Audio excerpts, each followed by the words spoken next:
Llangollen on her summer Saturday, tourists along the canal, kids with ice creams, the river catching light. Imagine Church Street, a neat row of small shops, and one of them with a handwritten note stuck to the glass. It said simply, "Back in 2 minutes." Those are ordinary words, mundane.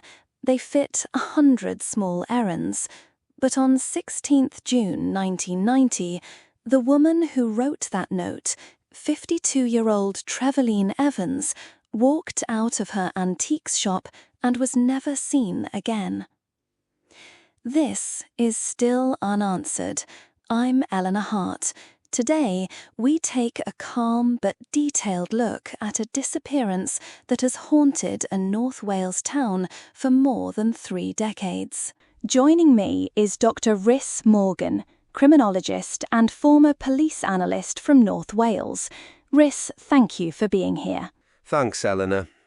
It's good to be with you. Cases like this, they linger in the mind for a long time. Before we get into the timeline, I want to set the scene, not just geographically, but the kind of life Trevaline led. Rhys, can you help listeners picture Llangollen and the sort of person Trevaline was? Yes.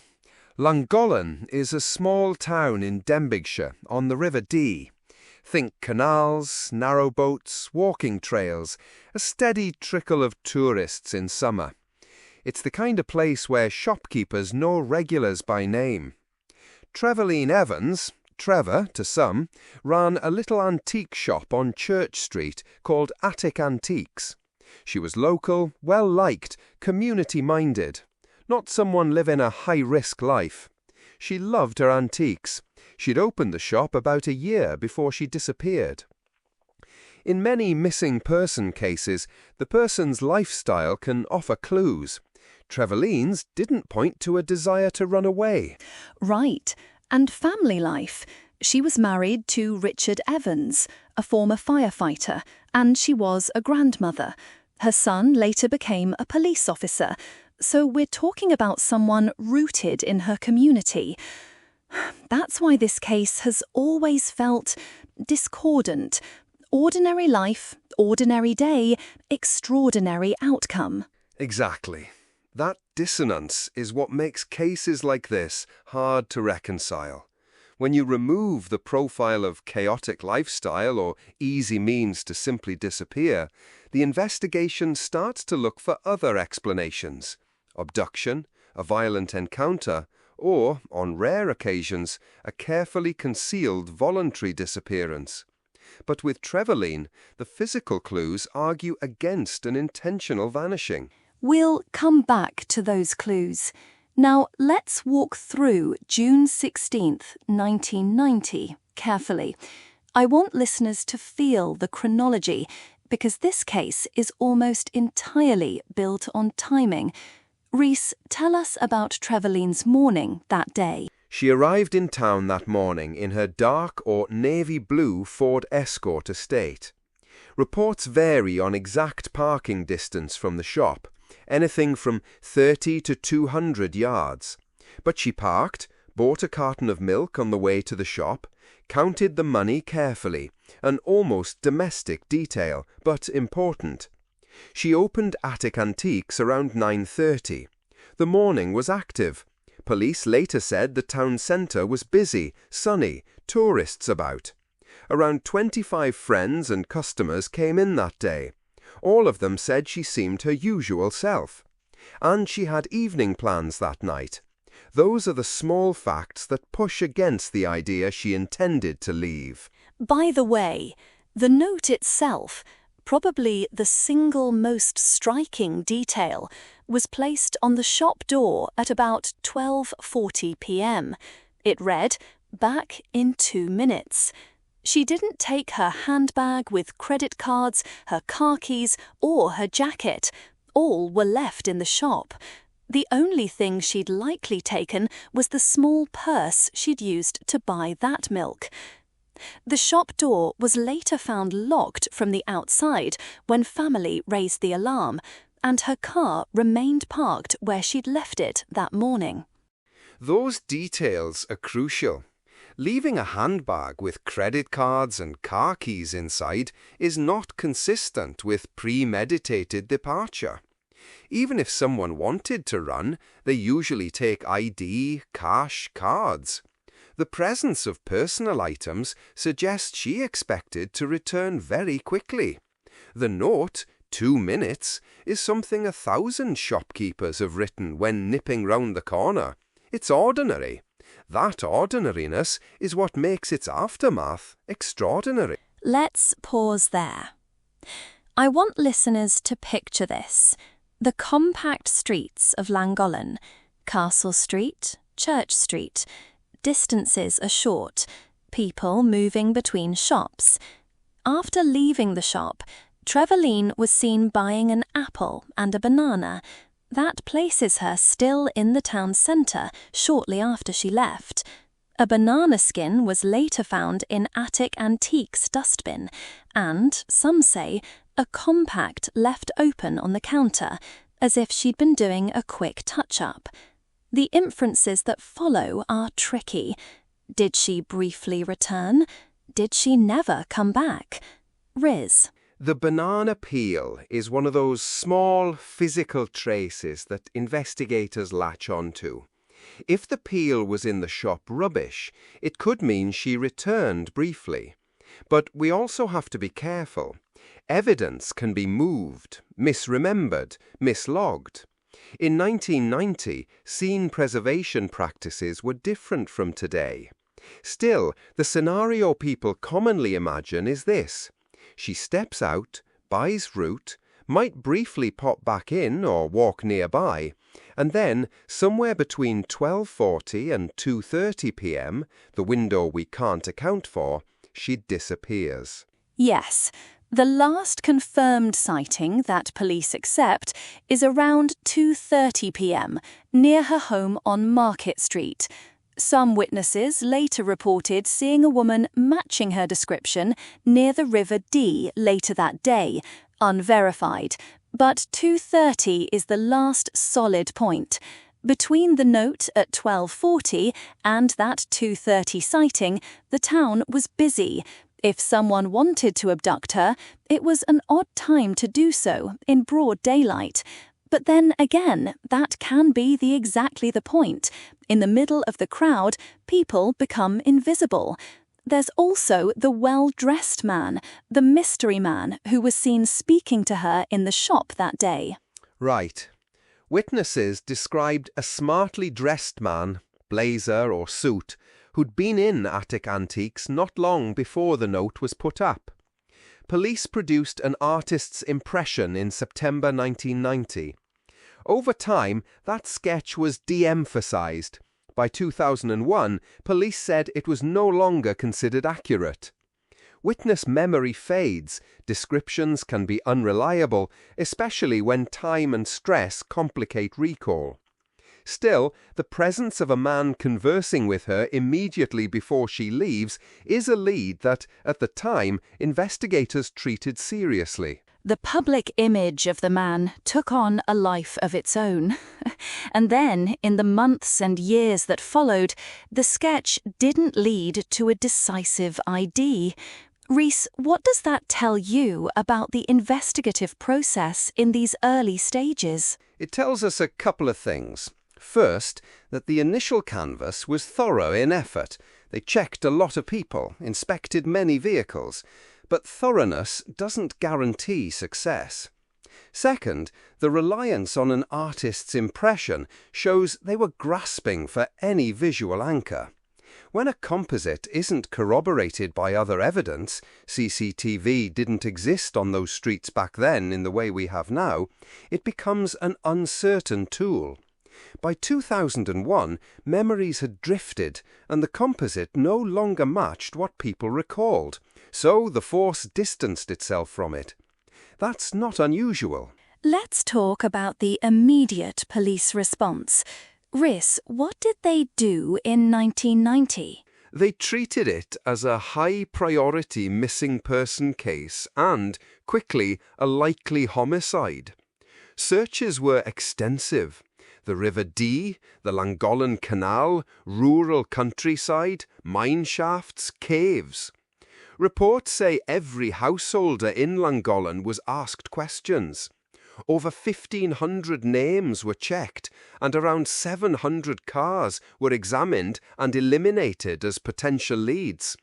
Those are enormous figures for a small town inquiry. The lack of bank activity after she vanished was also a major point. No withdrawals, no card use. That pushed them away from the idea she'd gone away voluntarily. I want to emphasize that for listeners. The bank accounts showed no activity. That's one of the strongest practical arguments investigators often make against someone staging their own disappearance. But despite the intensive search, there was no body, no clear crime scene, and no proven suspect. Over the years, the case was reviewed multiple times. 2001 was a key year, and in June 2001, Richard Evans, her husband, was arrested and questioned on suspicion of murder. He was released without charge. Riss, why do police often circle back to family members in cases like this? They do, because statistically, around a large proportion of homicides or disappearances involve someone the victim knew. Early on, family members are the ones with greatest access and opportunity. It's not accusatory to say that, it's practical. But arresting someone and having evidence to charge and then to convict are three different hurdles. Richard was arrested as part of a methodical cold case review when new techniques and lines of inquiry come up. The fact he was later released suggests insufficient corroborative evidence. It's worth noting that an arrest in itself can be part of a method to disrupt, to test, forensic retesting, new witness interviews. But as listeners should be aware, being arrested in a cold case review doesn't equate to guilt, and he was never charged. We'll be careful on that point. One of the things that haunts me about this case is how much ordinary detail stays with us. The open powder compact on the counter, the flowers and fruit still in the shop, the front door note. Scenes like that create the strong impression of a life interrupted mid-flow. It makes people imagine she stepped into the street and was taken. And yet, there are other threads that have been followed over the years. Psychics, reported sightings across the world, and more recently, suggestions in some media about found remains that then seem to vanish from the public record. Riss, how do investigators weigh those kinds of leads? They weigh them very cautiously. In long unsolved cases, you get an influx of tips. Psychic or medium claims, overseas sightings, sightings years later in other parts of the country or the world. Each requires resources to check, often many. Police will prioritize tips that can be operationalized. Verifiable sightings with timestamps and supporting CCTV, physical items that can be forensically tested, or confessions with corroboration. Psychic tips often lead to searches that return nothing. That doesn't mean police won't follow them if they have to. They sometimes have no choice. But they're generally low yield. And the so-called found remains story. Crime Junkie reported tips from two brothers claiming they'd found remains and had proof, but mainstream reporting shows no official confirmation. This is a pattern we see. Claims surface, they feed public curiosity, but they rarely produce legal closure. Riz, do you remember when authorities publicly ruled out a connection to Robin Liggess? Yes. In 2011, authorities checked possible links to Robin Liggess, a convicted murderer. By January 2012, North Wales Police stated Liggess had been ruled out.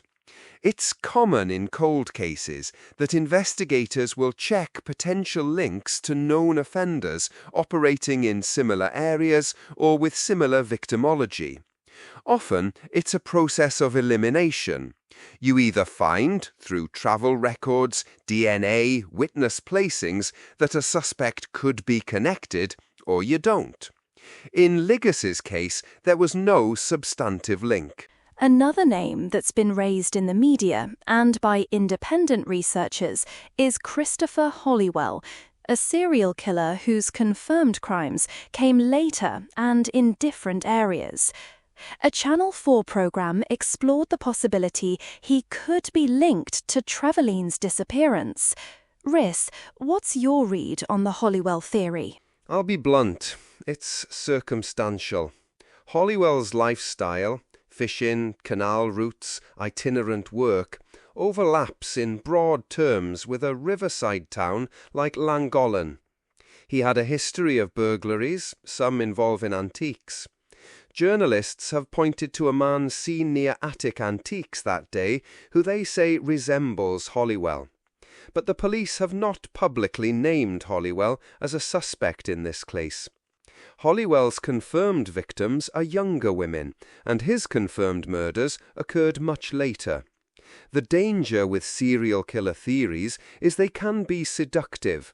They give a tidy narrative, but without solid links, they remain speculative.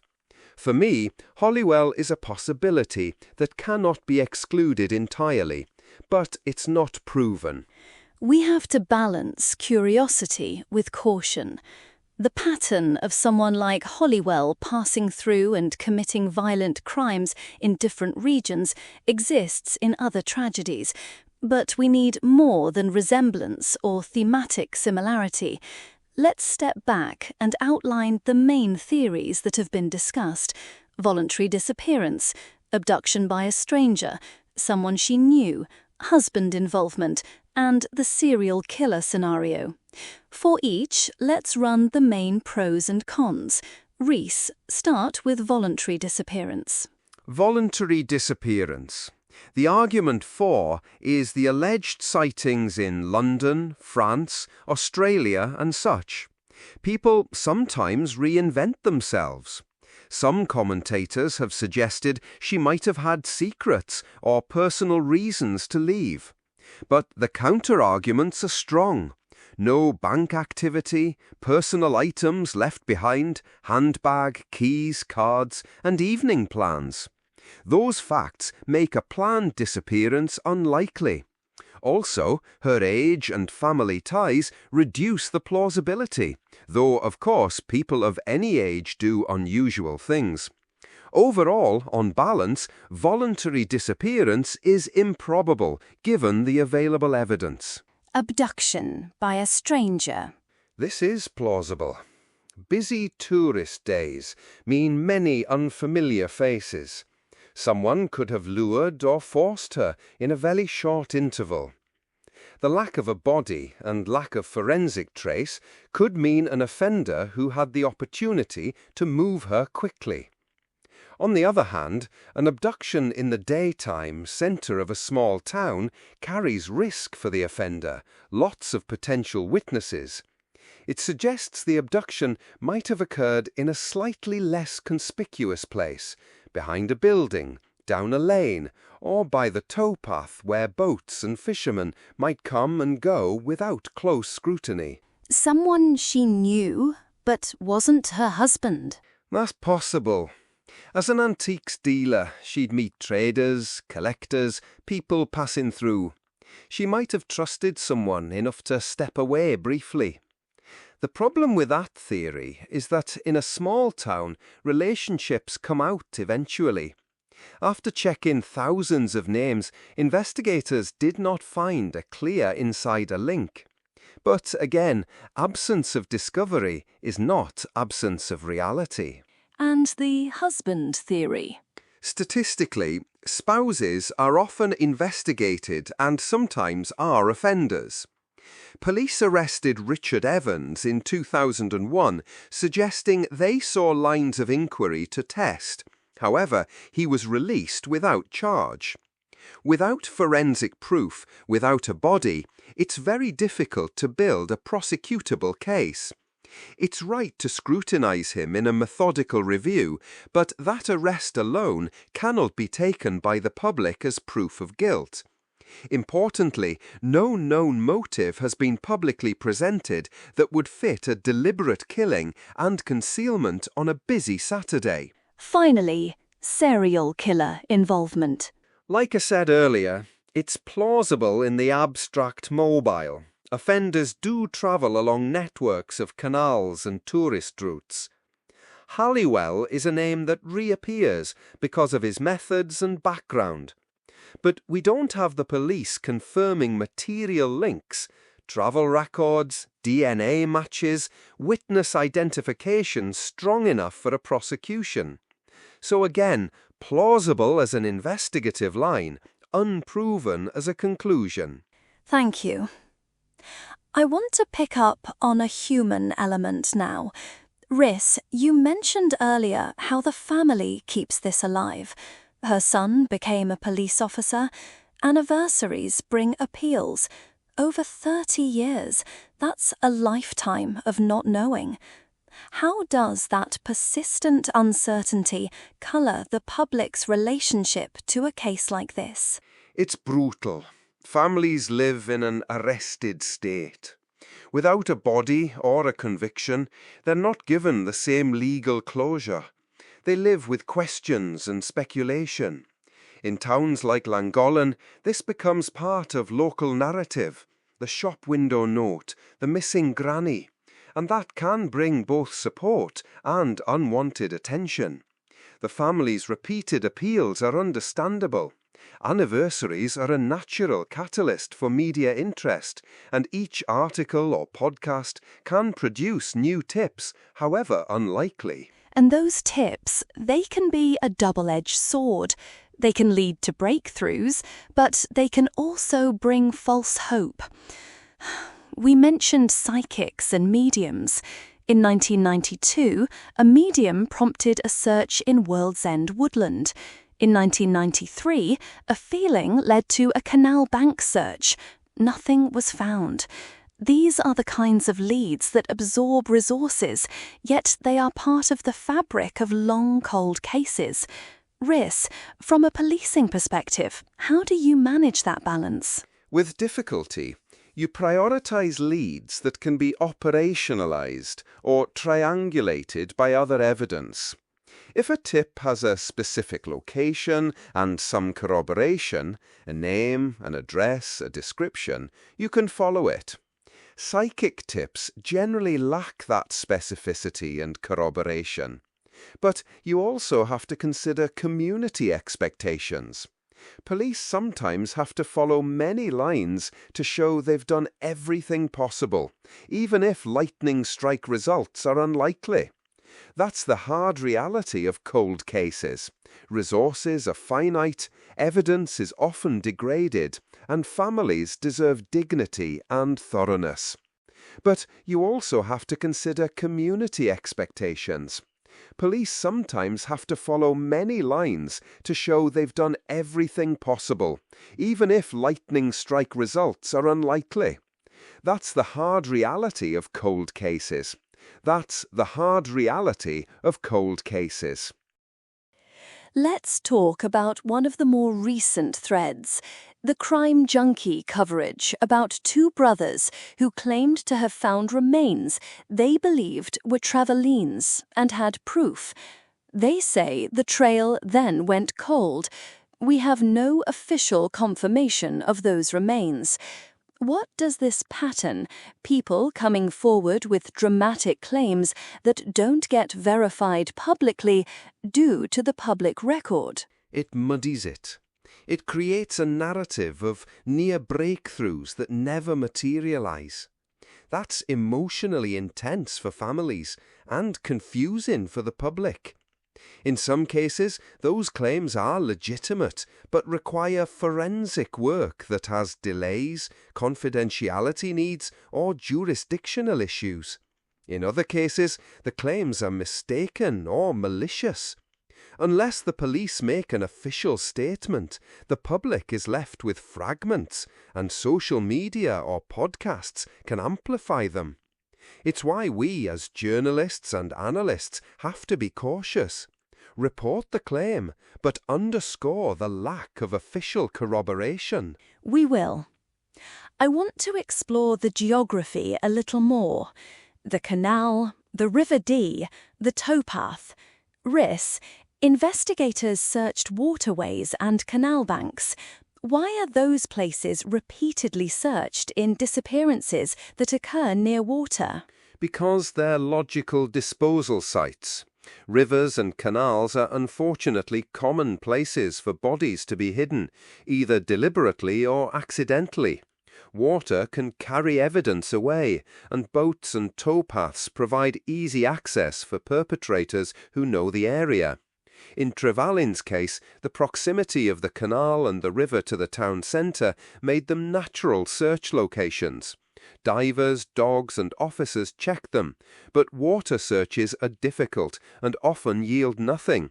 Decomposition, currents and silt can move or hide remains. The absence of discovery doesn't prove absence of crime. It only reflects the practical limitations of searches. That practical limitation is an important nuance for listeners. Let's take a moment to explore how this case has featured in the media and in public imagination. There have been numerous podcast episodes, local articles, and even TV treatment. Do you think that media attention helps or complicates police work and family healing? Both. Media attention can keep a cold case in the public eye, which may generate fresh tips and maintain pressure on agencies to keep the inquiry alive. On the other hand, sensationalized or speculative coverage can distort facts, create false leads, and re-traumatize families. Programs that give a balanced account and emphasize the human element, the missing person and the family, are usually helpful. The trouble begins with speculation dressed as fact. We try to walk that line here. As we reach the latter part of the episode, I want to ask you to weigh the evidence for our listeners. If you were advising a hypothetical cold case review team with unlimited resources, what would you prioritize now in Trevaline's case? First, re-examine any physical evidence with the latest forensic techniques. Touch DNA, genealogy where permitted, trace fibre analysis. Second, re-interview key witnesses with modern cognitive interview techniques. Sometimes memory retrieval is improved by new approaches.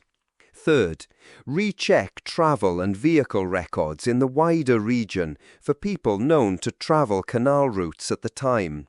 Fourth, use digital outreach to reach people who may have been tourists then and never came forward.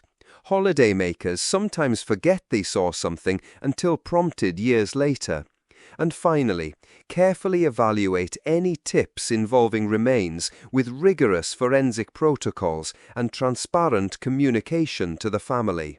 If you could speak directly to someone listening who knows something but hasn't come forward, perhaps out of fear or embarrassment, what would you say to them? I'd say small details matter. A memory you think is trivial. A car on Castle Street at a certain time, a man you later realised looked odd, could be the missing piece. Police need information to link facts. If you're worried about being involved, there are anonymous tip lines like Crime Stoppers. If you have something that can help, please contact the authorities. Silence preserves the harm. And to any law enforcement listener, I'd urge openness where possible. Families deserve to know progress. Now, before we close, I want to touch briefly on the human cost again. 35 years without answers. Rhys, what does that do to communal memory? It turns into a kind of local ghost story with a real person at its centre. People repeat the note on the window. That image becomes shorthand for an unresolved wrong. For the family, it's not a story. It's an ongoing wound. For the town, it's an uncomfortable reminder that while life goes on, some questions stay. We'll end on that image. A simple, handwritten note, back in 2 minutes. Ordinary words with extraordinary consequences. If you're in the UK and you have information about Trevaline Evans' disappearance, please contact North Wales Police or Crime Stoppers anonymously. If you're elsewhere and have legitimate information, check your local police guidelines about reporting. Riz, final thoughts. Keep asking questions. Cases like this teach humility. Sometimes the answer is a mundane social misstep. Sometimes it's violence. Sometimes it's an unfortunate chain of coincidences. We owe the facts a patient, careful approach and compassion to the family. Trevaline was a person with a life abruptly suspended. She deserves that. Thank you, Rhys. That's all for this episode of Still Unanswered. I'm Elena Hart. If you'd like to read the sources that informed today's episode, check the show notes for links to the case files, contemporary reporting, and the pieces we referenced. And, again, if you have credible information, please contact North Wales Police or Crime Stoppers. For Trevaline, for her family, for the town that still asks, where did she go in those 2 minutes? Thank you for listening. Thank you, Ress. Good night.